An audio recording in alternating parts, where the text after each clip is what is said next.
राज्य के पंचायती राज एवं शिक्षा मंत्री मदन दिलावर बीकानेर दौरे पर रहे। इस दौरान उन्होंने मूलावास में कुलरिया राजकीय बालिका स्कूल के निर्माणाधीन भवन का अवलोकन किया। तो आपको बता दें, उन्होंने पदम लाइब्रेरी और पदम मेमोरियल को भी देखा। साथ ही 16 बालिकाओं को साइकिलें वितरित की गई। इस दौरान एवन टीवी संवाददाता के सिंह ने तृतीय श्रेणी शिक्षकों के तबादले सहित विभिन्न मुद्दे को लेकर शिक्षा मंत्री मदन दिलावर से खास बातचीत की।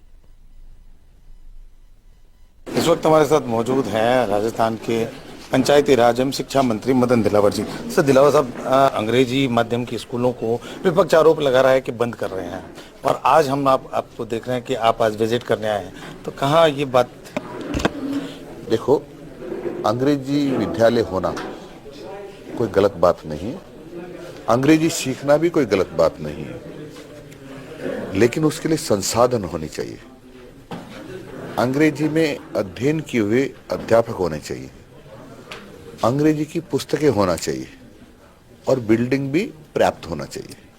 इसके बिना ही हिंदी विद्यालयों पर बोर्ड लटका देना कि ये अंग्रेजी विद्यालय हो गए, इससे बड़ी बेईमानी और बच्चों के साथ दुष्टता कोई और हो नहीं सकती है। जो पूर्व सरकार जो कांग्रेस की थी उन्होंने किया, और उसके दुष्परिणाम क्या रहे?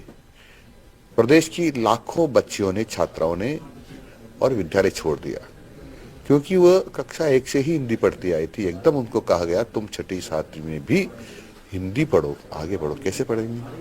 और इस डर के मारे कि वो एकदम हिंदी नहीं पढ़ पाती, नहीं, और पढ़ेंगी तो पास नहीं हो पाएंगी, मेरा कुछ साल बर्बाद हो जाएंगे। उन्होंने या तो विद्यालय छोड़ दिया या प्राइवेट विद्यालय की शरण ली। कोई भी माँ बाप 5, 7, 8, 10 किलोमीटर पैदल अपनी बच्चियों को नहीं भेजना चाहता। कोई भी जाकर के अपनी बच्चियों को, छोटी छोटी बच्चियों को शहर में रख करके अकेली को वो पढ़ाएगा, ऐसा अभी मानस नहीं बना जनता का। इसलिए बहुत नुकसान हुआ है राजस्थान का। पंचायती राज सीमांकन, अब चूंकि आप संयोजक हैं, किस तरह से, क्या, कब तक उम्मीद करें? मैं समझता हूँ कि बहुत जल्दी इसको करने वाले हैं, और जो चुनाव होंगे वो जो पुनर्गठन, पुनर्सीमन होगा पंचायतों का, उससे ही होगा। एक ज्यादातर जो विपक्ष है, जो आरोप ये लगाता है कि सरकार के मंत्रियों की और विधायकों की, भाजपा कार्यकर्ताओं की, तमाम ये जो अधिकारी हैं, ब्यूरोक्रेट्स, जो सुनते नहीं है, मानते नहीं है, ऐसा कुछ क्या? इससे बड़ा झूठ कोई नहीं है। ये तो झूठ बोलते हैं, क्योंकि आपको पता होगा इन्होंने तो धारा 370 समाप्त करी, उसका भी विरोध किया, उसके बारे में अनर्गल चर्चाएं की। भगवान राम का जब मंदिर बनने की चर्चाएं हुई, तभी भी इन्होंने कहा भगवान राम तो कपोल कल्पित कल्पना है, भगवान राम तो कोई है ही नहीं देश में, इसलिए ऐसे लोगों की चर्चा करने का कोई फायदा नहीं है।